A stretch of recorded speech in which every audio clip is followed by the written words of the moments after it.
या आपण करू मनातल्या गोष्टी, स्वप्नांना सत्यात आणणाऱ्या गोष्टी.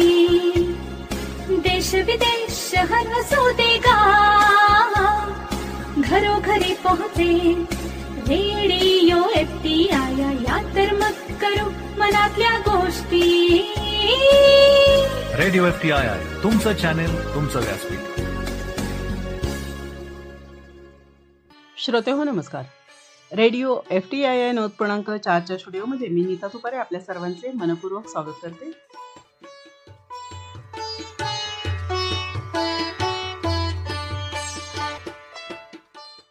नमस्कार श्रोते हो, आपण ऐकत होतो ऋषभ आणि शुभमच्या लघुपट निर्मितीचा प्रवास. ऋषभ, मला सांग की प्रत्यादानम या शॉर्ट फिल्मची कथा सुचण्यापासून ते कागदावर मांडण्यापर्यंतची कशी प्रोसेस होती आणि शुभमची त्यात इन्व्हॉल्वमेंट कशी झाली? माझ्याकडे ऑलरेडी ह्याचा एक ड्राफ्ट होता. हे लिहायचंच आहे असं नव्हतं माझं की अशाच पद्धतीची गोष्ट लिहायची. मी काय करतो, मी कधी काही इन्सिडेंट दिसला किंवा कधी असं सुचलं रॅन्डम गाडीवर जाताना वगैरे, तर मग ते मी लिहून काढतो वगैरे. तर हे बेसिक एक रायटरने असावं अशा पद्धतीचं माझं ते वागणं होतं. आता यामध्ये एक स्टोरी मी ऑलरेडी लिहिली होती आणि घरामध्ये बसल्या बसल्या अजून कुठल्या तरी मी स्टोरीवर वर्क करत होतो आणि ते होत असताना मला सुचत नव्हतं. मला चिडचिड होत होती त्या गोष्टीची की सुचत नाहीये पुढे काहीतरी. मग वेध शोधत होतो, पुस्तक वाचत होतो, पण काही उपयोग होत नव्हता. तर या चिडचिडीमध्ये आमच्या घराचा जो नळ आहे बेसिनचा, तर त्या नळाचा आवाज एअर प्रेशरमुळे खूप विचित्र येत होता.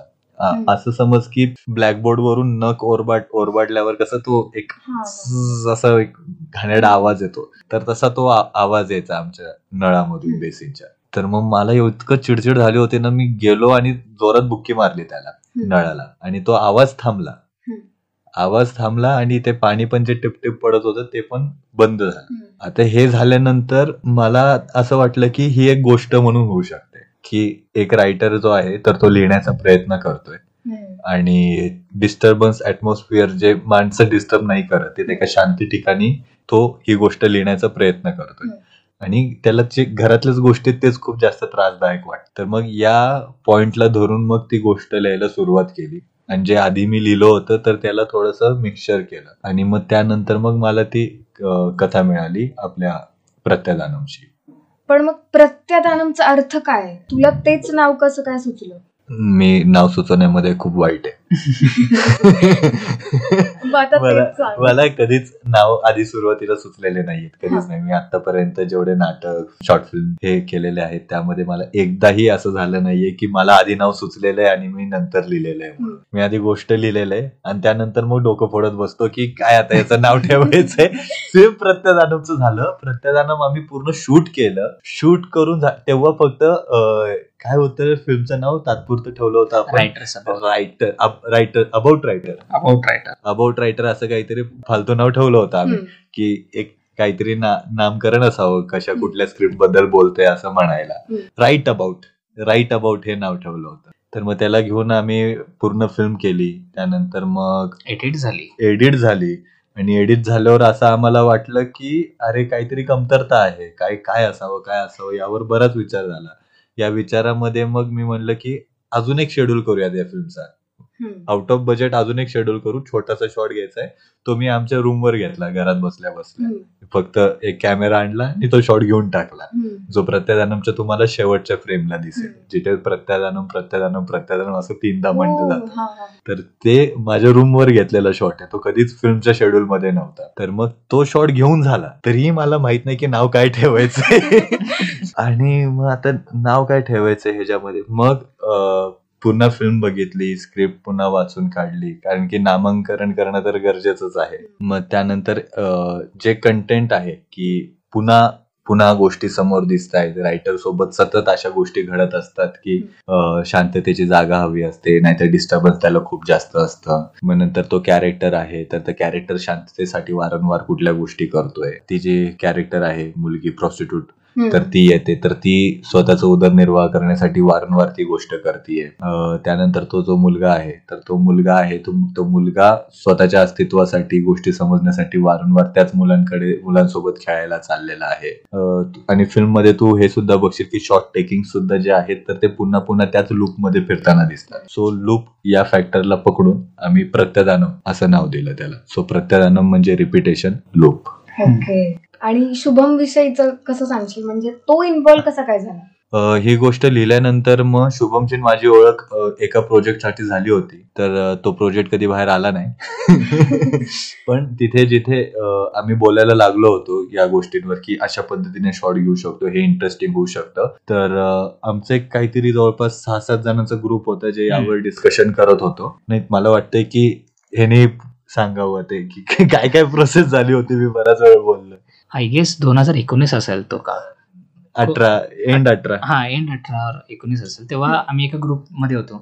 रायटिंगचं एक प्रोजेक्ट आला होता की अरे काहीतरी स्क्रीन प्ले लिहायचा आहे. त्यासाठी आम्ही डिस्कस करत होतो. मग ऋषभ आणि माझं आय गेस त्या ग्रुपमध्ये फक्त आम्ही दोघंच बोलत होतो. हा काहीतरी सांगायचा, मग मी त्याच्यात काहीतरी ऍड करायचं, आणि मग आमचं खूप छान बॉन्डिंग झालं. पण आम्ही याच्या आधी कधी भेटलेलो पण नव्हतं किंवा कधी काय प्रोजेक्ट पण केला नव्हता. सो तो सगळा काळ तिथं फक्त डिस्कशनचा झाला, कारण तो जसा म्हटला प्रोजेक्ट कधी लाईव्ह झाला नाही तो. पण जेव्हा मी लॉकडाऊनमध्ये माझी पहिली शॉर्ट फिल्म केली, त्याच्यानंतर मी ती त्याला दाखवली, त्याने ती बघितली, आणि मग त्याचा एक दिवशी मला रॅन्डमली कॉल आला. तो म्हटला, अरे शुभम, एक येतोस का भेटायला, मला तुला एक स्टोरी सांगायची. अरे चांगलं आहे. म्हणजे मला तर असं होतं की अरे मी जस्ट आत्ता केली शॉर्ट फिल्म, आणि मला एवढा हे कॉन्फिडन्स नव्हता की अरे बाबा कोणतरी आपल्याला समोरून ऑपॉर्च्युनिटी देते की अरे यार आत्ता जस्ट मी केलं रे, जस्ट शिकलेलो आहे मी. तर तो आला, त्याने मला स्टोरी सांगितली. बोला, अरे यार खूपच भारी स्टोरी ही, हे करायचंच आहे मला नसेल जमत ना तरी मी याच्यात पडणार आहे, मी शिकेल, पण मला प्लीज मला इन्व्हॉल्व्ह होते. याला सांगण्याचं कॉन्फिडन्स मला यावरून होतं कारण की याआधी बोलणं झालं होतं आमचं. आणि एक शॉर्ट टेकिंग आणि कसं आपण फिल्म कडे बघतोय, तर हे जे एक माइंड प्रोसेस असते ना विचार करायला, तर मग ते समजत होते मला ह्याची. आणि त्यामुळे कळत होतं की मी जे काही सांगेल तर मग कन्वे करायला मला खूप सोपं जाईल आणि समजून पण घेतलं जाईल. त्यानंतर ह्याने ज्या शॉर्ट फिल्मचं मेन्शन केलं, तर त्या शॉर्ट फिल्म मध्ये मी बघितलं की टेकिंग्स जे आहेत ते खूप जसं हवंय तसं येते. त्या फिल्म वरून त्यांनी वेगळ्या शिव्या खाल्ल्या कारण तो एकटा गेला होता करायला मला सोडून. ते पर्सनल वेगळं झालं. पण त्यांनी ज्या पद्धतीने ते फिल्म टेकिंग्स होते ना त्याचे, तर हे प्रत्यदानमसाठी फार अॅक्युरेट चाललं. मग मला वाटलं की मग एकदा ह्याच्याशी बोलून बघावं काय म्हणतोय. गोष्टीबाबत पहिलं काय म्हणतोय, टेकिंग्स कडे तर वळलोच नव्हतं आम्ही नेव्हर. आधी गोष्ट काय होती ह्याच्यावर आम्ही बोलत होतो की काय होऊ शकतं काय नाही वगैरे. त्यामध्ये फक्त एक अंदाज दिला होता की कंपोजिट शॉट असणार, जो माझी एक्सप्लेन केला, तर तो फक्त चॅलेंजिंग पार्ट असणार. मग तेच तो शॉट ऐकल्यावर मला असं झालं, यार येस चॅलेंज आहे, साधा काहीतरी करून होणार नाही हा प्रोजेक्ट, याला काहीतरी शिकावं लागणार आहे. आणि शिकायची अजूनही खूप इच्छा आहेच, कारण नवीन काय मिळतंय, कोण प्रोजेक्टमध्ये काहीतरी आपल्याला पुश करते किंवा काहीतरी वेगळं मागतंय, हे खूपच होतं. जसं म्हटलं की ऋषभ काही साधा डिरेक्टर नाही आहे, तो साध्यात सोडणार नाही तुम्हाला. मला एवढं प्रिपेअर होतं, म्हणजे जेव्हा 1-2 मीटिंग झाल्या त्याच्यानंतर माझ्या डोक्यात एवढं होतं की जर मी कुठला शॉट सांगतोय की हा शॉट लावायचा आहे, तर त्याचं माझ्याकडे एक्सप्लेनेशन असणं गरजेचं आहे. त्यांनी विचारू किंवा नको विचारू, पण मला ते प्रिपेअर असणं गरजेचं आहे. विदाऊट एनी थॉट प्रोसेस मी रॅन्डमली याच्या फिल्ममध्ये शॉट नाही घेऊ शकत. हे मला खूप आधीच कळालं होतं. पुरेपूर अभ्यास करावाच लागला. प्रत्यदानम बघशील तेव्हा तुझ्या लक्षात येईल की त्यामध्ये प्रत्येक एक शॉट आहे ना काहीतरी एक वेगळा अर्थ सांगतो. त्यामध्ये जसं आय गेस सुरुवातीला मेन्शन केलं मेटाफोरचं, तर मग त्यामध्ये मेटाफोरिझम इतक्या वेळेस वापरलेलं आहे ना, त्यामुळे तू जेव्हा अगेन जे प्रत्यदानम हे नाव ठेवलेलं आहे, लूप, रिपिटेशन, तर तुम्हाला ती फिल्म बघण्यासाठी सुद्धा पुन्हा एकदा बघावं लागेल. सो एक ऑडियन्स पर्स्पेक्टिव्हने पण हे नाव खूप अॅक्युरेट चाललं होतं. आणि ज्यावेळेस तुम्ही पुन्हा एकदा फिल्म बघता तर त्यावेळेस तुमच्यासाठी ते इस्टर एग असेल, कारण की त्यामध्ये तुम्हाला अजून नवीन गोष्टी सापडतील. इट्स लाईक बुक रिडिंग, की बुक जितक्या वेळा आपण वाचतो, स्क्रिप्ट जितक्या वेळा वाचतो, बुक जितक्या वेळा वाचतो, तेव्हा दरवेळेस नवीन काहीतरी गोष्ट सापडते. तर फर्स्ट लुक मध्ये मला कधीच नाही वाटत कुठलीही फिल्म फर्स्ट ह्याच्यामध्ये जज व्हावी. फर्स्ट हे अप्रिसिएशन असतं फिल्म बनवण्याचं, आणि त्यानंतर मग त्यातले नुआन्सेस आणि काय चांगलं केलं वगैरे हे काढावं. तर मग या प्रत्ययानम मध्ये तुम्ही बघाल की प्रत्येक एक फ्रेम जे आहे तर काहीतरी त्याची वेगळी थॉट प्रोसेस आहे. जसं की एक पूर्ण फिल्मचं सांगणं एक वेगळं असतं, सीनचं सांगणं एक वेगळं असतं, त्यानंतर त्या शॉटचं सांगणं एक वेगळं असतं. तो जो शॉट आहे त्याबद्दल शुभम बोलतोय, तर तो प्रत्येक एक शॉटचं सांगणं जे आहे त्याचा अर्थ जो आहे तो वेगळा आहे. त्यातल्या वापरणाऱ्या गोष्टी, त्याचा अँगल याच पद्धतीने का आहे, पॉवर डायनॅमिक्स काय आहे, तो ऍस्पेक्ट रेशो मध्ये इथेच का आहे, गोल्डन रेशो मध्ये का आलेला आहे, असं ज्या गोष्टी आहेत. तर तिथे तुम्हाला जेव्हा तुम्ही टेक्निकल दृष्टीने किंवा एक सिनेमॅटोग्राफीच्या फ्रेमच्या अभ्यासाच्या ह्यानी बघाल ना, तर त्यावेळेस तुम्हाला कळेल की किती पॉवर डायनॅमिक्स आणि कॅरेक्टरच्या प्रेझेन्स नुसार ते ठेवलं गेलेलं आहे. त्यात खूप सारे सिम्बॉलिझम्स आहेत. मग तू त्याबद्दल काय सांगशील की तुमच्या किती वादावादी झाले की प्रचंड नाही मला हे सिम्बॉल दाखवायचं त्याशिवाय पुढे जायचंच नाहीये. तर मग ते त्याची एक गंमत सांगा. क्रिएटिव्ह ह्याच्यामध्ये वादविवाद होतातच, पण ते क्रिएटिव्ह वरच असणं खूप गरजेचं आहे. सिम्बॉलिझम मध्ये असं होतं की बऱ्याचदा आपल्याला डिरेक्ट कन्वे नाही होत. त्याचं वैशिष्ट्य आहे की डिरेक्ट कन्वे नाही होत. ज्यावेळेस आपण त्याकडे थांबून बघू त्यावेळेस आपलं लक्ष येतं की हे कशासाठी तिथे ठेवलं गेलेलं आहे. सोबत त्याचं नुकसान हे आहे की सिम्बॉलिझम असंही नसायला पाहिजे की कळतच नाहीये. तर हे कुठलं तरी एक मध्य गाठणं खूप गरजेचं आहे की दिसतंय आणि ते खूप असं आरामशीर असं ते निघून जात आहे, आणि असंही नाही होते की त्याला पूर्णपणे सोडून दिलेलं आहे. तर मग ज्या वेळेस तुम्ही पुन्हा पुन्हा फिल्म बघाल तर त्यावेळेस तुम्हाला प्रत्येक वेळेस काहीतरी एक वेगळी गोष्ट त्यामध्ये सापडेल. त्यामध्ये पेंटिंग्स वापरलेले आहेत. पेंटिंग तर खूपच बेसिक आहे, डिरेक्ट कन्व्हर्सेशन आहे पेंटिंग. त्यानंतर कॅरेक्टरचं सांगणं आहे प्रत्येक ह्याच्यामध्ये की तो सिगरेट एकाच ठिकाणी का तो विझवतोय, तो खिडकीमध्ये का थांबलेला आहे वगैरे. त्या फिल्म मध्ये वापरलेले जे वस्तू आहेत तर ते वस्तू त्या शेपचे जे कॅरेक्टरचं कॅरेक्टरायझेशन आहे किंवा स्टोरीला जे वळण हवे ते, तर त्या पद्धतीने त्याचं बॅकग्राऊंड सजवलेलं आहे. वेदांनी त्यावर प्रचंड काम केलेलं आहे, आर्ट डिरेक्टर त्याचा. आणि म्युझिक तसं आहे, म्युझिक तसं आहे त्या झोन मध्ये. त्यानंतर नळ जे आहे ते नळ काय रिप्रेझेंट करतो, मग त्या मुलाची गाडी काय रिप्रेझेंट करते, तर हे त्यातले कलर जे आहेत, कलर पॅलेट म्हणजे तिथे कलर पॅलेट यूज केलेला आहे. तर मग तो पॅलेट तिथे जे रंग ठेवलेले आहेत ते रंग काय आहेत, रंगाची साईज नुसार ते जर तू जेव्हा पुन्हा बघशील ना फिल्म तर त्यावेळेस तू आता रंगांकडे बघ. तू जेव्हा पहिली फ्रेम बघशील ना त्यावेळेस तुला गोष्ट सॉर्ट होईल पहिल्याच फ्रेम मध्ये. पूर्ण फिल्म त्या ह्याच्यामध्ये आहे, त्या फ्रेम मध्ये. कारण की जसं मग अशी म्हणलं की जेव्हा तुम्ही पुन्हा फिल्म बघता प्रत्येकानं ऑडियन्स पर्स्पेक्टिव्ह जेव्हा तुम्हाला पुन्हा बघता, आम्ही क्रेडिट मध्ये पण शेवटचे सीन दिले त्यासाठीच की आता फिल्म बघितली आहे ना तर मग पहिली फ्रेम परत एकदा बघा काय लागतंय का त्याच्या अर्थ. त्यामध्ये रंग किती आहे, रंगाची साईज काय, तो पांढरा रंग जो ड्रॉप होतोय तर तो का ड्रॉप होतोय तिथे. तर मग आता इतकं लगेच सांगण्यात मला असं नाही वाटत की सगळं सांगून टाकावं, काहीतरी ठेवावं तुमच्यासाठी. त्यामध्ये आम्हाला नेहमीच एक अजूनही एक ओढ नाही, आम्ही वाट बघतोय की कोणीतरी यावं आणि आम्हाला सांगावं की मी प्रत्येकानं पेंटिंग पाहिली. बरेचसे पेंटिंग आहेत त्यामध्ये तिथे, पण त्या फिल्म मध्ये एक पेंटिंग आहे ज्याचं नाव प्रत्ययानम आहे त्या पेंटिंगचं. तर आम्हाला असं खूप वाटतं की तसं एक प्रत्ययानम पेंटिंग ही आहे असं आम्हाला येऊन कोणीतरी सांगावं. खूप इच्छा, आम्ही किती 2020 पासून वाट बघतोय, कधी रिलीज झाली 21-22 पासून आम्ही वाट बघतोय की कोणीतरी सांगावं की हे प्रत्ययानम, कारण की आम्ही क्रेडिट मध्ये दिलेलं आहे की प्रत्ययानम पेंटिंग कोणी काढलंय याचं क्रेडिट आहे त्यामध्ये, पण प्रत्ययानम पेंटिंग कुठली आहे हे जरा मला खूप खूप मजा येईल मला त्याशी बोलायला ज्यावेळेस तो कोणी सांगेल मला की प्रत्ययानम पेंटिंग कुठली आहे. बरं, ही शॉर्ट फिल्म बघायला कुठे मिळेल आमच्या श्रोत्यांना, हे जरा सांगू शकशील का?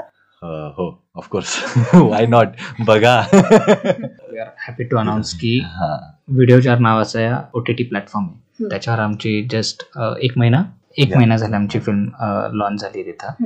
सो तुम्ही तिथं फ्री डाउनलोड करू शकता तो ॲप. फ्री वॉच आहे. फ्री वॉच आहे, त्या ॲपवर तुम्हाला बघायला मिळेल. प्लीज जर बघितली तर प्लीज सांगा, तुमचा रिव्ह्यू द्या. रिव्ह्यू द्या आम्हाला. रिव्ह्यू प्रचंड गरजेचं आहे कारण की ही फिल्म जी आहे तर ते एकतर बराच विचार करून बनवलेली फिल्म आहे आणि ज्यावेळेस कोणी विचार करून बनवतं तर जर तिथे एक वैचारिक बोलणं झालं. आणि कसं आहे की या फिल्मला आय गेस 80% ना क्रू फर्स्ट टाइम करणार होता. मी फर्स्ट टाइम होतो, ऋषभ फर्स्ट टाइम होता, गायत्री फर्स्ट टाइम होती. 80% क्रू ज्याने फर्स्ट टाइम शॉर्ट फिल्म करणार आहे तो होता.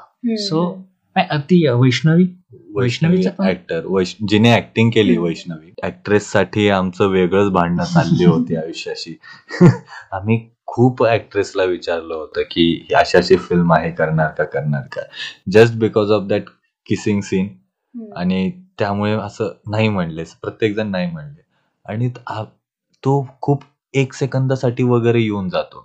तो सीन नाहीये, तो शॉर्ट आहे. फक्त आमचं असं सांगणं होतं की असं सुद्धा आहे, सो बी अवेअर आणि आम्हाला तुमचं पूर्णपणे ते कॅरेक्टर द्या जेणेकरून फिल्मला कुठे नुकसान होणार नाही. त्यामुळे आम्ही चीट नव्हतं करायचं ते. आता ते चीट केल्यानंतर जे पूर्ण शॉर्ट फिल्म जे आहे, ज्या रियालिटी आहे या बेसिसवर जे करतोय तर ते पूर्ण निघून जाईल. मग ते जे इतके सारे फ्रेम्स लावलेत ना तर ते जस्टिफाय नाही होणार की हे एकटं खोटं का दिलं. मग ते रिअल लाईफ कुठे होते, ती प्रचंड इंटेन्सिटी त्याची कमी होऊन जाते. आणि सोबत ते कॉन्शियस वगैरे ते मी स्वतःच झालो होतो ते करताना, म्हणजे प्रॅक्टिस मध्ये पण आणि त्यानंतर मग शूट करताना पण. आणि त्या गोष्टीला इतकं हायलाईट केल्यामुळे त्यामध्ये जे अजून ऍडिशन करू शकतो तर ते ऍडिशन्स आता मला असं होतं की तेव्हा करू शकलो असतो तर खूप चांगलं झालं असतं. कारण की हे फक्त तेवढा पार्ट असल्यामुळे त्याला नेहमीच ब्लॉक ठेवला आणि त्यावर कधीच विचार नाही केला. तो फक्त बसवला तर बसवला असं झालं. आणि जवळपास पुण्यातल्या खूप साऱ्या ऍक्ट्रेसला भेटलो. नंतर मग एक मला वाटते 25-30 ऍक्ट्रेसला भेटून वैष्णवी भेटली आम्हाला. नकार इतकाच आम्हाला पचला होता नकार. आणि वैष्णवीला भेटलो, वैष्णवीला सांगितलं असं असं आहे, आपल्याला ऍक्ट करायचंय. तिला सगळं समजावलं आणि तिने गोष्ट खूप व्यवस्थित ऐकले. तिने छान इंटरॅक्शन केलं आमच्या सोबत आणि बोलली ठीक आहे आपण करूयात. आम्ही काय बोललीस आता तू, करूयात. आम्ही एक्सेप्ट नव्हतं करत. आम्ही म्हणत होतो की काम कर तू, उद्या संध्याकाळी आम्हाला सांग, आता काही नको करू, तू वेळ घे आरामशीर मग सांग आम्हाला. नाही अरे करते, एवढं काय नाही त्यात. ठीक आहे, तो काही इतकं महत्वाचं नाहीये, बाकीच्या गोष्टी महत्वाच्या. हो म्हणजे आय नो. पण स्टील ते हो म्हणले आणि तिने प्रचंड मेहनत घेतली त्या कॅरेक्टरवर सुद्धा. तर तू आता ऍक्टर्स विषयी बोललास, मग ट्रेंड ऍक्टर्स कडून काम काढून घेणं खूप इझी असतं, पण बाल कलाकारांकडून ऍक्टिंग करून घेणं हे किती चॅलेंजिंग होतं त्या शॉर्ट फिल्म दरम्यान? चॅलेंजिंग तर होतं. त्याला काही सांगणं, आता आपल्या एजच्या मुलांना सांगणं, कुठल्या ऍक्टरला सांगणं, हे एका पॉइंट पर्यंत ओके होऊन जातं की हे असे विचार आहे, यामागे असे थॉट्स आहेत आणि असं करायचंय. पण मुलांना असं सांगता नाही येत. मी मुलाला कसं सांगू की आता त्या लहान मुलाला कसं सांगणार ना की त्याच्यासोबत काहीतरी एक डार्क घटना घडणार आहे, तर मग हे सांगणं अवघड होऊन जातं. आणि आम्ही यासाठी लकी होतो की आमच्याच क्रू मध्ये त्याचाच एक रिलेटिव्ह होता आणि त्याला सांगितलं होतं की त्याला तू वेळोवेळी सांगत जा, कारण की कसं रिलेशन त्यांचं चांगलं होतं, बॉन्डिंग होती ऑफकोर्स त्यांची. सो मग मला कन्व्हे करायला सोपं जात होतं. पण एक रडण्याचा सीन होता त्याचा, नॉट ऍक्च्युअली रडणं, डोळ्यात पाणी हवं होतं फक्त की ते सगळं तो आठवतोय, इतका त्रास झालाय वगैरे. तर मग त्याला तो सांगतोय पण ते वर्क होत नव्हतं. आणि मग तिथे मला झालं की इतका वेळ नाही घालू शकत यामध्ये आणि ती ऍक्टिंग पण येत नाहीये गोडधोड बोलून. मग मी तिथं गेलो, त्याला व्यवस्थित सांगितलं की असं असं करायचं, हे करायचं. हो तो करत त्याचं इनोसेन्स त्याचा तो करतो म्हटलं. शुभम पुन्हा मागे येतोय, चार्ज होतोय कॅमेरा त्याच्या तोंडात, परत मागे येते, परत चार्ज घेतोय, होतच नव्हतं. आणि मग हळूहळू मग मी चिडायला चालू केलं आणि मी एका पॉइंटला चिडलो, खूप जास्त चिडलो त्याला. आणि त्याचं असं होतं की मला ऍक्टर बनायचं ह्याच्यावर पूर्ण शॉर्ट फिल्म करून घेतले. आणि तुला ऍक्टर बनायचंय ना, हे करणार आहेस का तू, असं असणार आहे का, तुला साधं शांत पण बसाय, प्रत्येक वेळेस हसतोस आणि बऱ्याच गोष्टी. असं मी त्याला ओरडल्यानंतर त्याला खूप जास्त भीती वाटायला लागली. आणि भीती वाटल्यानंतर खूप असं डोळ्यात पाणी आलं आणि मला दिसत होतं की मी ओरडतोय, त्याला भीती वाटतीये आणि तो आता डोळ्यात पाणी आणतोय आणि मला असं खूप वाईट वाटत होतं आतमध्ये, कारण की मला लहान मुलं असे नाही आवडत कोणी रडलेलं. मी खूप छान खेळतो त्यांच्यासोबत आणि त्याला असं सांगितलं आणि मागे माझा हात चालू होता की तयार राहा, आता शॉट येते, तयार राहा. असं शुभम सांगते तयार राहा, लाईट वगैरे तयार ठेवा, काही आता चुकवायला नाही पाहिजे वगैरे. यामध्ये मी हाताने मागे सगळ्यांना खुणवलं होतं आणि पुढे त्याला ओरडत होतो मी. आणि जसं त्याने डोळ्यात पाणी भरलं, आता गप करायचंय, हालायचं नाहीये, असं त्याच्यावर तर असं एकदम तो फ्रीज होऊन गेला होता आणि फक्त श्वास घेत होता तो, बाकी काही करत नव्हता तो. ऍक्शन पण मी त्यावेळेस जोरात नाही ओरडलो एवढं त्याच्यावर. त्याने तो शॉट घेतला, मिळाला आणि तो शॉट झाल्यानंतर मम्मी म्हणून त्याने आवाज काढला. तू बघ त्याला, तू आता मम्मी म्हणायला. नाही, मग त्याला खूप समजूत काढली, त्यासाठी चॉकलेट्स आणले. पूर्ण पुढचा 1 तास गायत्रीला त्याचं बेबी सिटिंग करावी लागली, तेव्हा तो शांत झाला आणि पुढचे शॉट घेऊ शकलो. पण तो शॉट खूप छान आला, तो घेणं ते करणं गरजेचं वाटलं. आहे दिशाभूल करणं आहे, लहान मुलांना डिरेक्शन देणे ऑलरेडी जमतं त्यांना, फक्त थोडंसं डिरेक्शन दिलं की ते करतात. तू मेथड ऍक्टिंगचा यूज केलेला आहे इथे. हा, म्हणजे सिच्युएशनल गोष्टी करावे, निर्णय घ्यावे लागतात जर तुला तो ऍक्ट तसा हवाय तर. Being a director that will very tough job. Shubham, आता मी तुझ्याकडे वळते. कलर थीम तुझ्या डोक्यात आधीपासून रेडी होती का? आणि ऋषभच्या कल्पनेतली प्रत्यादानम तू कॅरी फॉरवर्ड कशी केलीस, हा प्रवास सांग. मला ना हे आता किती 2-3 वर्ष झाले प्रत्यादानमला, पण मला अजूनही वाटतं प्रत्यादानम सारखं कुठेही प्री झालंच नव्हतं. म्हणजे त्या फिल्मला जेवढे लागणारे शॉट आहेत ना तेवढेच घेण्यात आलेले आहेत.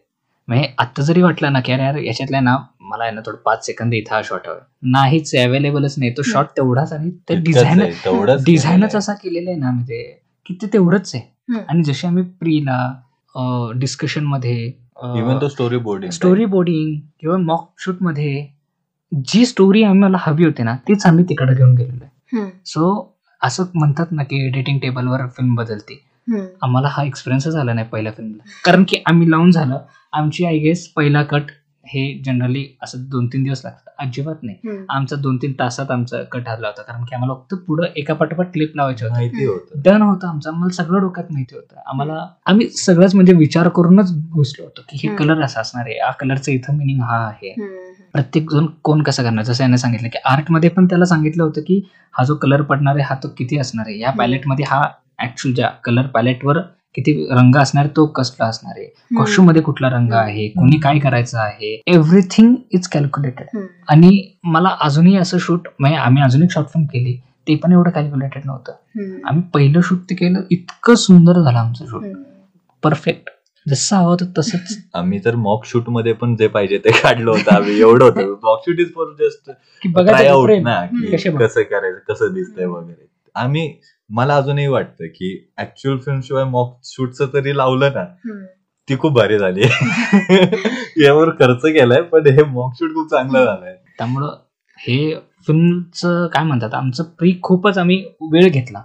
ते असं ना की प्री मध्ये जास्त वेळ द्या, जेणेकरून तुम्हाला प्रोडक्शन आणि पोस्ट प्रोडक्शन काही त्रास देत नाही. खरंच ट्रू आहे. आम्ही फर्स्ट प्रोजेक्ट हा एक्सपिरियन्स केला, खूपच बरं वाटलंय. की नंतर जर हे एक्सपिरियन्स केलं असतं तर मग कुठेतरी चुकलो असतो असं वाटतं. बरं, आता दोघांनी मला सांगा की तुमच्या कामावर कोणाचा प्रभाव आहे असं तुम्हाला वाटतं? मला मोस्टली डिरेक्टर्स पेक्षा आहे ना गोष्टींचा खूप जास्त प्रभाव वाटतो, लेखकांचा. एक तर मंटो ऑफकोर्स, कारण की लुक अँड फील पूर्ण प्रत्येकाचा मंटोच आहे. असं असतं की आपल्याला काहीतरी एक इंटरेस्ट बिल्ड होतो, काहीतरी फिक्शनल आणि असं डार्क स्टोरीमध्ये पहिलं अट्रॅक्शन. मला मोस्टली लोकांचं हे असतं की डार्क ह्याच्यामध्ये खूप जास्त अट्रॅक्ट होतात, तर मग त्यामध्ये मला मंटो एक वाटतात. आणि त्यानंतर डिरेक्शन मध्ये मला सत्यजित रे वाटतात, Anurag Kashyap for free style improvisational thing. त्यानंतर उमेश कुलकर्णीचे जे बॅकग्राऊंड मध्ये पण गोष्टी कॅरेक्टरला धरून जसं ठेवतात, तर ते एक मला डिरेक्टर मध्ये वाटतं. लेखकांमध्ये अजून एक मला, मी सांगतो नाव आठवल्यावर, I am very bad in names, पण हा एवढे डिरेक्टर आणि रायटर्स आहेत. नोलन, हे यांचा प्रभाव आहे मला असं खूप वाटतं माझ्यावर. आणि शुभम तुझ्यावर? तसं बघ, रायटरचं नाव आठवलं, sorry. Ratnakar Matkari. Okay please continue. Sorry, खरंच नावाचं खूप गोळ होतं. It's okay. सॉरी. माझंही तसंच आहे. Sorry. मी जेव्हा आता अभ्यास करायचा होता तर एक डिरेक्टरचं काम होतं, डेव्हिड फिंचर आहे, त्यांचं काम मला फारच आवडलं, कारण की त्यांचं एकच मोठं होतं की परफेक्शन जे काही कराल ना ते कॅल्क्युलेटेड असलं हवं. आणि स्टार्टिंगलाच मी त्यांच्या 1-2 फिल्म्स बघितल्या आणि किंवा त्यांचं बिहाइंड द सीन्स किंवा त्याच्या आसपासचं वाचलं आणि बघितलं ना, त्यामुळं त्यांचं जी काम करण्याची पद्धत आहे, कसं अप्रोच करतात ते, की तुमच्या प्रोजेक्टला तुम्ही किती धरून राहायला हवं, हेच मला असं वाटतं की डेव्हिड फिंचर हे आहेत ज्यांना मी मनापासून फॉलो करतो. पण यात नक्की सांगेल की हे ज्यांचे नावं घेतलेत ना, ते कुठेतरी आत्ता आठवत आहेत आणि त्यांचं कुठेतरी बघितलंय, ते यूज केलंय, ट्रायआउट केलंय, म्हणून ते आत्ता पटकन आठवत आहेत. पण असे बरेच आर्टिस्ट आहेत ज्यांचे आपण नावाची लिस्ट काढायला बसलो ना तर इन्फ्लुएन्स खूप असतं त्यांचा आपल्यावर. 2-3 आपले बुक्स भरतील त्यांचे नावं लिहून लिहून, इतके तर आहे. Alfred Hitchcock. तर मग हे तर म्हणजे बेसिक आहे. फिल्म मेकिंगचं बेसिक आहे तुमचं. ते तुम्ही बघणंच आहे, ते शिकणं आहे, त्यातून सुरुवात त्यांनी केलंय. दादासाहेब फाळके आहेत, बरेच आहेत. मग तू जेवढं बघशील ना, जेवढं ओपन राहशील ना, तेवढं फिल्म मेकिंग साठी चांगलं आहे. कुठल्या एकाला धरून गेलं ना तर मग ते मला वाटते ते इन्स्पिरेशन पेक्षा कॉपीकडे जास्त बघायला. त्यामुळे जेवढं ओपन असेल, क्रिएटिव्ह करतोय ना, तर ब्लॉग कशाला हवं, सगळ्याच कडून घ्या. इव्हन दो फ्लॉप फिल्म्स आहेत किंवा खूप जास्त कमर्शियल करतायत वगैरे, तर ते पण वाईट नाहीये. बघा, खूप खूप गरजेचं आहे. बघणं, वाचणं इतकं गरजेचं आहे. तेव्हा कुठे आपल्याला लक्षात येतं की आपण काय करतोय, काय करायला पाहिजे, काय करायला नाही पाहिजे, त्यांची थॉट प्रोसेस काय, या सगळ्या गोष्टी जेव्हा आपल्याला समजतात म्हणण्यापेक्षा आपण जितक्या जवळ जातो तेवढं चांगलं आहे. जेणेकरून आपण जेव्हा एखादा प्रोजेक्ट करू तर आपल्याला आपण जे करतोय त्याच्यामध्ये अर्थ आणता येईल. तो हे आहे. खूप छान वाटतंय. खरं तर खूपच रंगलाय हा कार्यक्रम. पण आता शेवट करावा लागणार आहे कार्यक्रमाचा, आणि शेवटचा प्रश्न असा आहे की तुम्हाला रेडिओ FTII मध्ये येऊन कसं वाटतं? ऑफकोर्स. कसं आहे का, आता पुण्यामध्येच आमचा दोघांचा जन्म झाला, सो लॉ कॉलेज रोडवरनं जाताना हे बघायचं, आणि जेव्हा फिल्म इंडस्ट्री याच्यामध्ये जायचं विचार केला तर हे आता काय म्हणतात, विद्येचं माहेरघर बनतं. तर हे देवळासारखं आहे. इथं येणं हे नेहमीच काय म्हणतात, एक प्रेरणादायी आहे. आम्ही नेहमीच रोडवरून जाताना मान इकडे वळते. ते एक आता रिच्युअल सारखं झालेलं आहे. FTI हे खूप जवळ आहे. इथे येण्यासाठी काही कुठलंही कारण लागेल, या बेसिसवर आहे. म्हणजे इतकं, म्हणजे हे कारण तर फार डेंजर आहे. मी आणि माझ्या मित्रांनी केटरिंगचा बिझनेस चालू केला होता, आणि तो केटरिंगचा बिझनेस चालू केलाय का, कारण की थोडेसे पैसे जवळपास हवेत वगैरे, हेच कारण होतं. आता केटरिंगचा बिझनेस चालू केला, तर यामध्ये आता क्रिएटिव्ह काय राहते, काहीच नाहीये, फक्त बनवतोय वगैरे. ऑफकोर्स जेवण बनवणं हे वेगळं क्रिएटिव्हिटी आहे, त्याला मी त्यात नाही पडत आहे मी. पण मला झालं की हे तर चालूच आहे, आता काय. तर मग FTI वाल्यांसोबत कॉन्टॅक्ट केला, जे मित्र होते. म्हणले तुमच्या शूटला जेवण असेल तर आम्हाला बोलवा, पण आम्ही इथे येणार. मग आम्ही इथे 1-2 सेटला आम्ही जेवण आणलेलं इथे, असं प्रोडक्शन मध्ये काम केलंय. कारण काही लागतं का नाही, तू ये बिंदास आतमध्ये, जेव्हा घुसता येईल तेव्हा घुस. FTI वर्षातून एकदा FTI बघायला मिळतं, तेव्हाही घुसायचं, बघायचं, करत राहायचं, मजा येते. FTI मध्ये माहोल असतो ना रे, आपल्यासारखी लाईक माइंडेड माइंड असतात, क्रिएटिव्हिटी ऍटमॉस्फिअरने जास्त जन्माला येते. तर मग हा माहोल आहे इथे. सो छान वाटतंय. थँक्यू बोलवल्याबद्दल. तुझ्यामुळे परत एकदा आतमध्ये एवढं बसून स्वतःच्या फिल्म बद्दल बोलणं ट्रुली. थँक्यू. नाही, खरंच तुम्ही दोघेही वेळात वेळ काढून आल्याबद्दल तुम्हा दोघांचे खूप खूप आभार. Thank you so much. तू आम्हाला इन्व्हाइट केलं, खरंच खूप छान वाटलं. आणि स्वतःच्या फिल्म बद्दल इतकं कधीच बोललो नाही, तेही FTI मध्ये बोलतोय, हे वेगळंच आहे. खूपच गोष्टी मी सांगितल्यात फिल्म बद्दल, इतकं मी असं जनरली सांगितलंच नाही, कधीच नाही. मला असं नेहमी वाटतं की कोणीतरी फिल्म बघावी आणि येऊन बोलावं. पण जसं 2-3 वर्ष झाले फिल्मला, तेव्हा कळालं की असं नाही होत कधी. अजून तुला त्यासाठी बरेच फिल्म करावे लागतील, तेव्हा केलेली शॉर्ट फिल्म आठवते का त्या माणसाची, तेव्हा ते बोलायला येतील. सो अजून जर्नी खूप लांब आहे आणि ते करत राहणार. पुढच्या वाटचालीसाठी पण तुम्हाला खूप खूप शुभेच्छा. Thank you so much Mrinal. Yes, thanks. Rishabh, Shubham, तुम्हाला दोघांना बोलून आमच्या श्रोत्यांना कळालं, मनात जर इच्छाशक्ती असेल आणि सोबत कलेची जोड असेल तर आपल्या गोष्टी आपण अवघ्या जगासमोर मांडू शकतो. इथे वेळात वेळ काढून आल्याबद्दल तुम्हा दोघांचे खूप खूप आभार. Thank you so much. तर मंडळी, मी रेडिओ मैत्रीण मृणाल तुम्हा सर्वांची रजा घेते. पुन्हा भेटूया नवीन भागात. तोपर्यंत ऐकत रहा रेडिओ FTII 90.4 FM. धन्यवाद.